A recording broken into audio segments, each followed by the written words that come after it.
México es un país diverso e inmensamente rico. Tenemos abundantes recursos naturales y por generaciones hemos buscado oportunidades para utilizarlos para crear y recrear nuestra cultura. La gastronomía mexicana es sin duda alguna uno de estos ejemplos. Desde la era prehispánica, nuestros ancestros experimentaban con frutos, plantas y animales que tenían a su alcance y que hemos heredado al mundo, originando así las bases de la cocina de otras naciones también.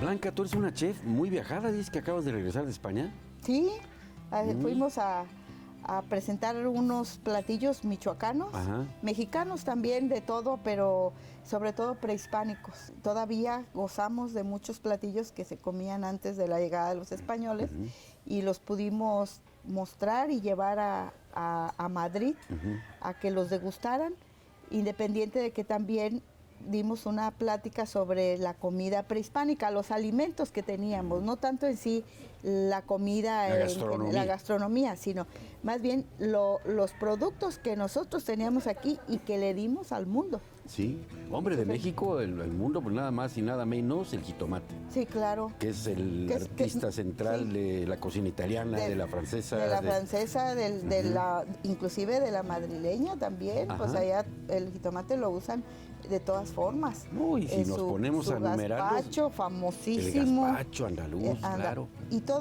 Y nosotros nos ponemos a pensar y decimos, qué bendición que México haya aportado tanta riqueza, riqueza gastronómica, pues también como riqueza en oro, pues la verdad también el oro se lo llevaron casi todo, no dejaron nada. Pero nada más fueron 3 siglos. Pero nada más fueron 3 siglos. Sí, de hecho, yo en mi plática mencioné mucho la tendencia que hay ahora sobre los insectos que se prevé o se comenta que el insecto tiene mucha proteína. Y entonces es muy probable que se empiecen a volver a utilizar todos los insectos que comíamos antes y que ahora los dejamos de consumir. Sí.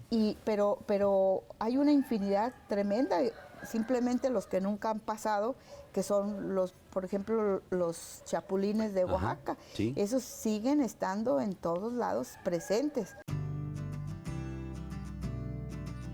Viajar por México, tanto para locales como extranjeros, conlleva la experiencia de probar los platillos originarios de las regiones y en estos viajes gastronómicos no falta nunca alguno consistente en insectos, una costumbre heredada también de nuestros antepasados y que ahora genera en el mundo un gran interés por las infinitas posibilidades que representa su consumo.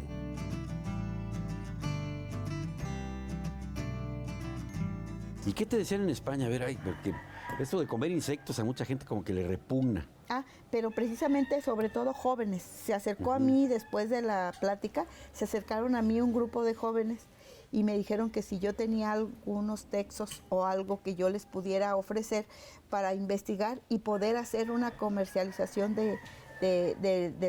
porque hay mucho interés en querer consumir todos los insectos. Porque además, como tú decías, es el futuro, porque son riquísimos en proteínas. Muchísima proteína. No son tan costosos como para nada, el ganado, que además es ecocida el ganado. Claro. De muchas formas y hay que tumbar muchas cosas para alimentar a la vaca que nos comemos. En cambio, los insectos pues se dan de manera espontánea. Le llaman zancudo de pájaro.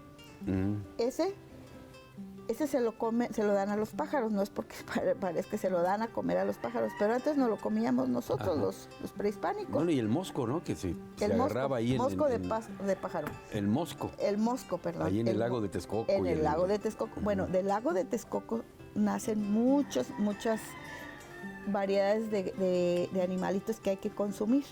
Entre ellos está, en las orillas, se dan mucho el ajolotito, son axolot que le llaman que también hay aquí en Pátzcuaro, y ese es el ajolote, pues, que ahora lo conocemos como ajolote, pero en náhuatl es axolot. Bueno, ellos tanto lo consumían para comerlo y sacarle el de la piel para hacer unos medicamentos para los bronquios, sí, como para también donde toda la larva que hay antes de que se haga grande el pez, que es muy feo, todas esas larvitas de las que inclusive también el animalito se alimenta cuando están a la orilla del lago, esas larvas también se extraían y esas se usaban precisamente para consumo humano. Bueno, en el lago de Pátzcuaro también, o en el lago de Texcoco, a la orilla, cuando el lodo ya queda como muy en tierra, es que hay partes muy calizas, queda un lodo alrededor, y en ese lodo, ahí sale, ese lodo se empieza a hacer piedra, y esas piedras es mineral, y ese mineral se usa precisamente, que es el tequesquite. El tequesquite famoso. El tequesquite famoso, que se usa para ponerle a los alimentos. Por ejemplo, una muestra es a la masa, se pone a hervir con cáscaras de tomate verde y el tequesquite. Ya que se hierve, se deja que se siente esa tierra caliza, y ya que se asienta, se cuela, esa agüita se le pone a la masa para los tamales, y ni qué royal, ni qué levadura, ni qué nada, eso es natural. Entonces todas esas cosas tienen mucha importancia. Humiles, hormigas, escamoles, insectos y gusanos que se definen por el lugar donde pueden encontrarse, aquello con lo que se alimentan o la forma en que se cocinan, variedades que conozco y muchas otras que ya habrá oportunidad para probar por primera vez. Hay una infinidad tremenda, simplemente los que nunca han pasado, que son por ejemplo, los chapulines de Oaxaca. Sí. Esos siguen estando en todos lados presentes. Sí. Por ejemplo, el gusano del maguey, que es una gran variedad de gusanos que se dan en toda la planta del maguey. Plantas del maguey son muchas, pero nos damos cuenta que de la raíz nacen unos gusanos, de la penca salen otros. Los chinicuiles son los de la raíz, son los rojos, los chinicuiles. Los gusanos blancos, esos van dentro de la penca, de la hoja del maguey. Luego están los que van en la flor, en el quiote. En el quiote, esos se llaman botijas, que son buenísimas las botijas. Yo pensé que tenían una variedad de gusanos los magueyes. No, son muchísimas, muchas. En la flor se da otro. Nos comemos las hormigas. Y la hueva de la hormiga está en las raíces. Esa es la hueva. La hormiga se alimenta de todo lo que le va escurriendo a la miel de donde sale el pulque, el aguamiel que se le llama, de donde se hace el pulque. De eso se alimenta esa hormiga, que también está en las raíces. Y entonces ahí es donde se generan ahí es donde desoban los animalitos y empiezan a producir un montón de huevos que eso es lo más preciado de todo lo que estamos hablando, ¿no? Bueno, pero es que yo he probado un montón de cosas, con una infinidad. Con mantequilla y epazote. Y sus rajitas de chilito, que no falte. Uy, y eso es un verdadero manjar. Cierto. Digno de... ¿Y hay unos, te acuerdas, que se comen vivos, los humiles, o cómo se llaman? Bueno, de hecho, el gusano debe de ser vivo, o sea, vivo, y luego echarlo a la fritura, a freírlo, o bien al comal. Recuerden que los prehispánicos no freían mucho las cosas. Ellos más bien todo era asado, o al vapor, o en barbacoa, como es en el hoyo, y generalmente, o en el rescoldo de las brasas. Porque, por ejemplo, los gusanos generalmente los ponían en el comal, generalmente así vivos, los lavaban y al comal. Pero te voy a comentar algo sobre la botija.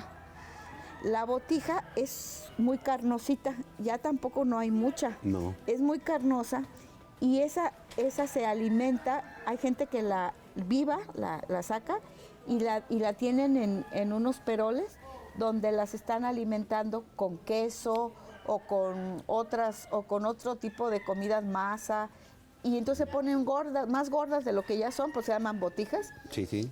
Y así vivas, se sacan, se enjuagan y se meten a freír. Y son una verdadera delicia. Las tengo que probar. ¿De dónde es típico ese plato? En Hidalgo. ¿verdad? Ajá. Porque acuérdense que también magueyes hay muchísimas variedades, y no todas las variedades de magueyes dan los mismos gusanos. Hay que aclarar que estamos aquí en Siracuaretiro, ¿sí? Muy cerca del lago de Pátzcuaro, muy cerca del lago de Siragüen. De Siragüen, estamos abajo de esos dos lagos, sí. Por eso Siracuaretiro tiene veneros en el subsuelo. Casi todo Siracuaretiro en el subsuelo es una esmeralda de agua. Porque vete, la gente dirá, bueno, ¿y dónde es Siracuaretiro? Porque si de por sí la gente se queja de que los nombres en lengua purembe son difíciles de pronunciar. Está pegado a Uruapan, digamos, a Taretan, Uruapan. Estamos más bien entre Siragüen y Uruapan. Entre Siragüen y Uruapan. Que son los lugares más conocidos. Sí. O sea, por ejemplo, ustedes llegan a Siragüen y si van hacia Uruapan, forzosamente tienen que pasar por Siracuaretiro. Así es. Y aquí fue donde decidieron tu marido y tú asentar la Mesa de Blanca. Aquí es donde decidimos poner la Mesa de Blanca porque el lugar aquí es una verdadera belleza. Y es un vergel. Exactamente, es un vergel. Nace agua por todos lados. Si uno escarba aquí en la Mesa de Blanca, y comprobado, si nos vamos a la parte de abajo y escarbamos 1 metro, nos brota el agua. Ya, mira. Nos brota el agua. De hecho, debemos de tener mucho cuidado en construir algo en la parte de abajo, porque si no, la humedad es tremenda. Blanca, querida, te agradezco de veras que me hayas recibido en tu casa, en tu restaurante, en este agradable ambiente de Siracuaretiro, que para mí es un privilegio y es un honor, Blanca. Gracias, qué amable. Gracias. Me despido de Blanca, agradeciéndole la plática y los alimentos. Tomo de nuevo la ruta para seguir descubriendo este nuevo México.